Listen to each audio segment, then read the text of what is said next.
Você conhece a cicuta, um dos venenos mais famosos na história e responsável pela morte de Sócrates?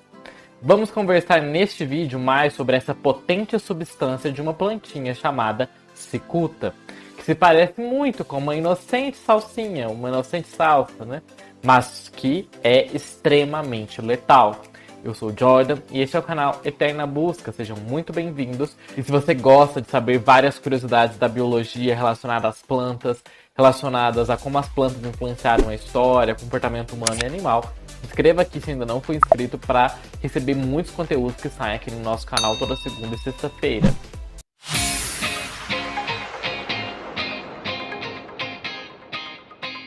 A Conium maculatum, também conhecida pelo nome comum de cicuta, é uma espécie pertencente ao gênero Conium, da família Apiaceae.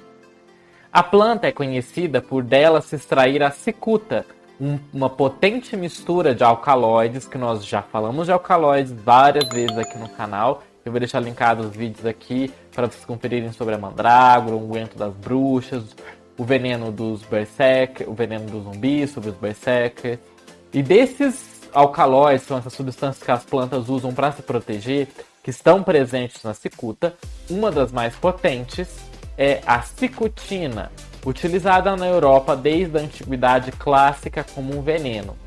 Em 399 a.C., o filósofo Sócrates foi condenado à morte por uma ingestão de uma tisana, que é uma bebida de ervas medicinais feita de cicuta.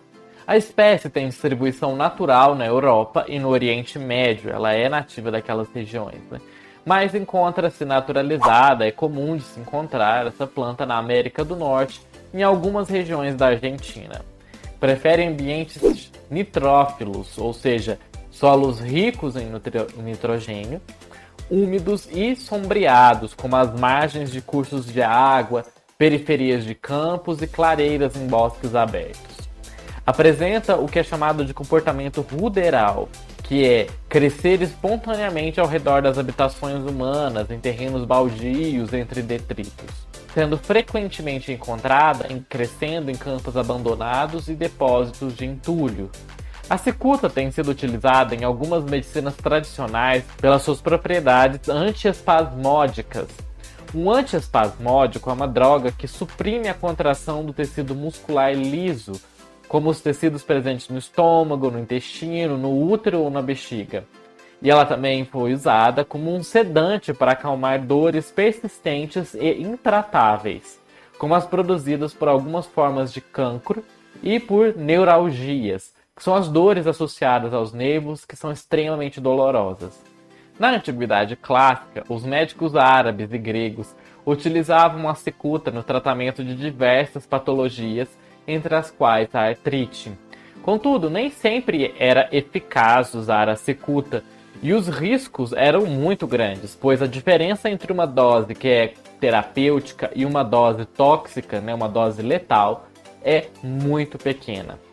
A sobredose de cicuta produz secura na boca, dificuldade de engolir, dilatação das pupilas, amidríase, náuseas, paralisias musculares e, finalmente, a parada respiratória e asfixia. E a vítima permanece lúcida até quando ela morre, semelhante ao que acontece com a intoxicação por consumo de baiacu, que nós descrevemos lá no nosso vídeo falando sobre o veneno que transforma as pessoas em zumbi. Por isso, se você não viu ainda, confira esse vídeo, ficou super legal. Nós falamos da toxina de vários animais e plantas nesse vídeo. Na Antiguidade Clássica, a intoxicação por cicuta foi usada pelos gregos para tirar a vida dos condenados à pena de morte. O caso mais paradigmático do uso deste método de execução foi a morte de Sócrates, como já falamos, consumada pela ingestão de uma infusão à base de cicuta em 399 a.C. Após ingerir a cicuta, Sócrates passeou pelo quarto, como lhe haviam recomendado, até que sentiu as pernas pesadas. Deitou-se de costas para que em intervalos lhe examinassem os pés e as pernas, até que deixou de o sentir. Sócrates começou então a ficar frio e enrijecido até que sobreveio a morte. A planta ela é rica em alcaloides, como já dissemos, entre as quais se destacam os glucosídeos, flavônicos e cumarínicos, e um óleo essencial rico em coniceína e cicutina. A cicutina é uma neurotoxina que inibe o funcionamento do sistema nervoso central, produzindo um quadro patológico chamado de cicutismo. O efeito dessa toxina é semelhante ao produzido pelo curare, que é um outro veneno que é usado nos chamados venenos de flecha, extraído de algumas plantas e que possui ação paralisante e letal. E nós vamos fazer um vídeo aqui no canal, vai sair em breve, falando sobre o curare, por isso não deixe de se inscrever para ver quando esse vídeo sair. A concentração da cicutina na planta fresca varia com o estado de maturação da planta e com as condições climáticas, sendo maior nos frutos verdes, nos frutos maduros e nas flores. Algumas gramas de frutos verdes são suficientes para provocar a morte de um ser humano adulto.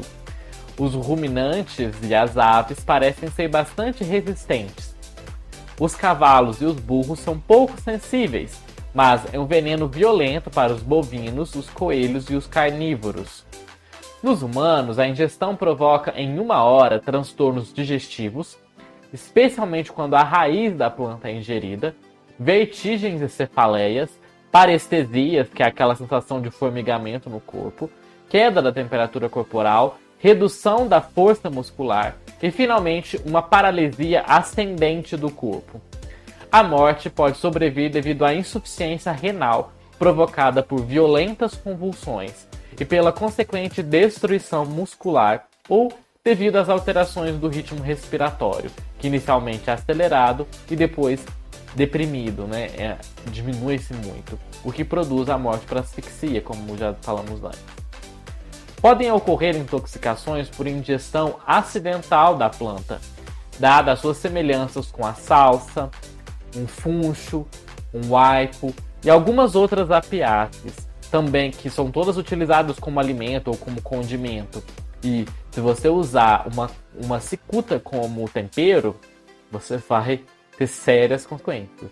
Apesar de existirem consideráveis diferenças entre essas plantas apiáceas de condimento e a cicuta, nomeadamente o cheiro delas, o tamanho e também as manchas arroxeadas nos caules, uma característica que é bastante distintiva no gênero Conium, da qual a cicuta faz parte, essas manchas arroxeadas, ainda assim as pessoas podem confundir. O cheiro da cicuta é um cheiro ruim, né? Por norma, os envenenamentos por ingestão de cicuta são acidentais e ocorrem em pessoas que confundem esta planta com outras que são tipicamente utilizadas na alimentação. Mas esse cheiro desagradável da cicuta faz com que esses acidentes não sejam assim tão comuns. Nos animais também é comum a ingestão desta planta de forma acidental, uma vez que ela é invasiva e pode crescer nos locais onde esses animais pastam. Nessa população de animais que passam, né, a intoxicação por Conium maculatum pode ser aguda, na qual se observam sintomas muito semelhantes aos observados no ser humano, ou de maneira crônica, que se manifesta com malformações de fetos gerados especialmente pelas vacas. É por essas e outras que é tão importante nós termos certeza do que nós estamos comendo, como nós já falamos aqui da árvore da morte, né? Para nós não comermos uma planta tóxica e potencialmente letal por engano. E tenha sempre cuidado ao comer essas plantas que você não conhece, que você não sabe a origem. Aqui no canal nós temos essa série de vídeos falando de algumas dessas plantas tóxicas e potencialmente letais para ser cuidado. Por isso, dê uma conferida nessas outras plantas e também compartilhe esse vídeo para que essa informação chegue em mais pessoas. Embora aqui no Brasil não seja tão comum a cicuta, mas caso a pessoa esteja viajando para outros países na qual essa planta cresça, para que as pessoas não peguem uma planta qualquer que pareça ter uma salsa, um aipo aí num terreno baldio que pode ter uma cicuta. Por isso, compartilhe isso com essas pessoas que gostam de viajar ou que tenham curiosidade sobre esse tema e deixe aqui nos comentários também outras plantas que vocês gostariam de saber, curiosidades ou que vocês teriam interesse que eu falasse aqui no canal. Vejo vocês no nosso próximo vídeo e até mais!